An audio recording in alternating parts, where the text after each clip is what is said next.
नमस्कार मित्रांनो, मी आहे राधाकृष्णनगरच्या नाशिक महानगरपालिका शाळा क्रमांक 25 राधाकृष्णनगरच्या शाळेच्या आवारामध्ये। आपण पाहू शकता या शाळेमध्ये बरेचसे चांगले उपक्रम राबवले जातात आणि त्यातला शेती हा एक उपक्रम आहे। तो पाहण्यासाठी आज आपण या शाळेमध्ये आलेलो आहोत। दुसरीच्या मुलांनी वर्गात बसायचंय।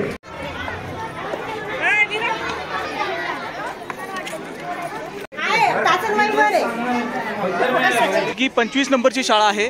या शाळेमध्ये शेती अतिशय उत्तम प्रकारे करण्यात आलेले आहे। आपण पाहू शकता माझ्या पाठीमागे हे पालक, ही शाळा, हे विद्यार्थी, हे सगळे आपल्या समोर आहेत। माझी नाव कृतिका नरेंद्र बोरसे, मी आता 4थीत शिकते। मी तुम्हाला आम्ही ज्या आमच्या शाळेत परसबाग उगवली त्याविषयी थोडीशी माहिती सांगत आहे। आणि पहिले हा दुधी भोपळा, इथं आम्ही कोबी लावली व आता आम्ही जी भाजी लावलेली ती आता उगलेली, त्या आम्ही यांचं वितरण शिक्षक विद्यार्थी आम्ही हे सर्व भाजीपाला आम्ही घेतो व पैसेही देतो। आम्ही जे पैसे देतो त्यांची नाव, त्यांनी कोणता भाजीपाला घेतलाय त्यांची आम्ही नोंदही करतो। पूर्वी महानगरपालिकेने स्पर्धा आयोजित केल्या होत्या। ते महानगरामध्ये कोणकोणत्या शाळेने आपल्या परसबाग विकसित केले तर फोटो पाठवा, माहिती पाठवा, त्याचा अहवाल पाठवा। अनेक शाळेने अहवाल पाठवले, छोटे बागा तयार केलेले आहेत। त्यात जशी जागा असेल तर आपल्या या शाळेने सुद्धा सहभाग घेतला होता त्या स्पर्धेमध्ये। आणि मग संपूर्ण महानगरामध्ये सर्व शाळांमध्ये आपल्या शाळेचा या परसबागेचा पहिला नंबर आलेला आहे। पालकांचे मी मनपा शाळा क्रमांक 25 राधाकृष्णनगर इथले सर्व शिक्षक, मुख्याध्यापक आम्ही सर्वजण तुमचं आमच्या या छोट्याशा परसबागेमध्ये खूप स्वागत करतो। परसबाग ही संकल्पना खरं तर आमचे मुख्याध्यापक श्री भोळे सर यांनी आम्हाला खऱ्या अर्थाने दाखवली। तुम्ही पाहिलं असेल की मे महिन्यानंतर जेव्हा आपण शाळेत आलो तेव्हा आपल्याला ही इतकी सुंदर परसबाग बघायला मिळाली। या परसबागेमध्ये आपण वेलीच्या भाज्या, फळभाज्या, पालेभाज्या, कोथिंबीर, फुलं, नंतर औषधी वनस्पती सर्व गोष्टींची लागवड केली आहे। मगाशीच तुम्हाला सरांनी पालक सभेत सांगितलं की ऊस, गहू, कांदे हे सुद्धा आपण इथे लागवड केलेली आहे। विशेष म्हणजे कुठलंही रासायनिक औषध या परसबागेमध्ये आपण वापरत नाहीये। आपण ज्या झाडांच्या पाल्यापासून जे कंपोस्ट तयार करतो आहे त्याचाच वापर खत म्हणून आपण ह्या सर्व परसबागेला देतो आहे। नियमित पाणी देणे, विशेष म्हणजे मुलं कधीही येऊन इथे कुठलंही काही बिघाड करत नाही, उलट येऊन त्याची काळजी घेतात।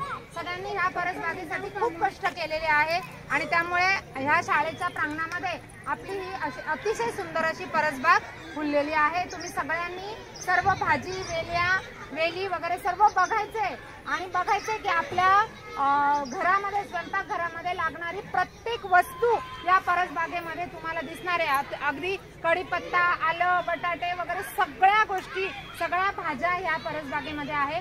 त्याचबरोबर आंबा आणि इतर 1-2 असे फळ झाडं सुद्धा आपण इथे लावलेले आहे। अशी ही अतिशय सुंदर परसबाग आपली तयार झालेली आहे। धन्यवाद।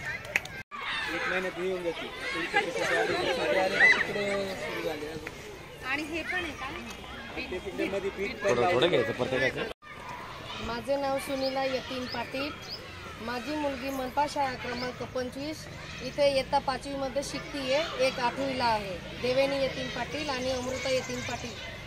तर बरेच 4-5 महिन्यापासून या झाडांना पाणी वगैरे नव्हतं आणि इथे उपस्थित असलेले सगळे सर लोक आणि भई सर यांनी एक विचार केला, सगळ्या मुलांनी मिळून सगळ्यांनी विचार केला का ही जागा आहे, या जागेचा आपण काहीतरी उपयोग करायला पाहिजे।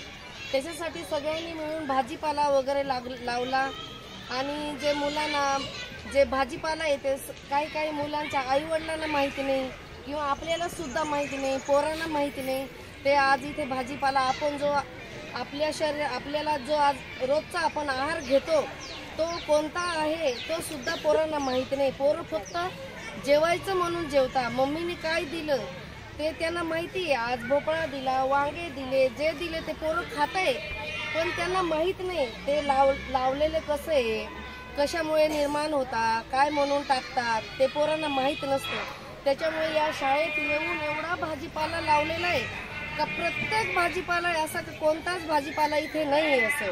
त्याच्यामुळे पोरांना भाजीपाला ओळखता येतो. काही निंदायला गेले, प्रॅक्टिकल करायला गेले का भाजीला गवत म्हणून उठून फेकून देतात. त्याच्यामुळे पोरांना सगळं माहीत झालं किंवा पालकांना पण माहीत झालंय का काय बुवा वस्तू आहे बुवा इथे असं. एखाद्यांना आता काही मुलांना किंवा आई वडिलांना माहिती नाही साप कोणता आणि गांडूळ कोणता. तर या शेतीमध्ये आज गांडूळ सुद्धा असेल तर पोरांना माहीत झालं मम्मी हा गांडूळ आहे. आमच्या या शाळेमध्ये आम्ही परसबाग फुलवलेली आहे. गेल्या 4 महिन्यापासून या जागेवर पूर्णपणे गवत वाढलेलं होतं, परंतु या 4 महिन्यामध्ये सगळी जागा आमच्या शाळेने विद्यार्थ्यांनी हातामध्ये टिकाव फावडं घेऊन शिक्षकांनी स्वतः या ठिकाणी राबून ही जमीन लेवल केलेली आहे. आणि मग त्या ठिकाणी एकत्र बसून मीटिंग घेऊन या जागेमध्ये आपल्याला काय बी बियाणे लावता येतील, कोणता भाजीपाला घेता येईल असं चर्चा करून या ठिकाणी वेगवेगळ्या प्रकारचा भाजीपाला आपण लावलेला आहे. मग या ठिकाणी आपल्याला वांगे दिसतील. आता हे वांगे आलेले आहेत, कोबी आहे, फ्लावर आहेत, झेंडू आहे, भुईमुंग आहे, गाजर आहे, बीट आहे, मुळा आहे, ऊस आहे, काकडी आहे, गवार, भेंडी, गहू असे वेगवेगळे प्रकारचे आपण या ठिकाणी पिकं विकसित डेव्हलप केलेले आहेत. हे करण्याचा उद्देश असा आहे की शाळेला परसबाग असावी. हा हेतू मनात घेऊन शाळेने सुंदर परसबाग तयार केली आणि विद्यार्थ्यांचं सहकार्य घेऊन या ठिकाणी सुंदर परसबाग केलेली आहे. या परसबागेला आपल्या शिक्षण विभागाचे सन्माननीय शिक्षणाधिकारी बी.टी. पाटील साहेब यांनी सुद्धा भेट दिली आहे. आणि या बागेला भेट दिल्यानंतर त्यांनी खूप समाधान व्यक्त केलं आणि विद्यार्थ्यांनी शिक्षकांच्या पाठीवर शाबासकीची थाप दिली. यातून जो काही भाजीपाला निर्माण होतो, तयार होतो, तो भाजीपाला विद्यार्थी त्यांचा गट तयार केलेला आहे, त्यांचा ग्रुप तयार केले, ते विद्यार्थी तो भाजीपाला काढतात. ज्या शिक्षकांना, ज्या पालकांना, ज्या विद्यार्थ्यांना तो भाजीपाला नाम दरा कमीत कमी दरामध्ये तो भाजीपाला तो विद्यार्थी पालकांना, शिक्षकांना विकतात. आणि त्या आलेल्या पैशाची त्या वहीमध्ये नोंद करून जो काही पैसा जमा झालेला आहे त्या पैशाची पुन्हा एकदा बी बियाणे खरेदी केली जातात आणि पुन्हा त्याची लागवड सगळीकडे फिरवतात. अशा प्रकारे सुंदर अशी बाग तयार झालेली. ही बाग बघायला सगळे पालक वर्ग, माता भगिनी म्हणून येत आहेत. त्यांना सुद्धा शेतीविषयी आवड निर्माण झाली. तर यातून विद्यार्थ्यांना शेतीकडे भविष्यामध्ये कसं वळता येईल, शेतीमध्ये कोणकोणत्या प्रकारची पिकं घेतली जातात, ती कशी घेतली जातात, त्याची लागवड, त्याची मशागत कशी करायची असते, याचा प्रत्यक्ष आणि जिवंत अनुभव या विद्यार्थ्यांना या परसबागेमध्ये आणि शाळेच्या माध्यमातून विद्यार्थ्यांना शिकायला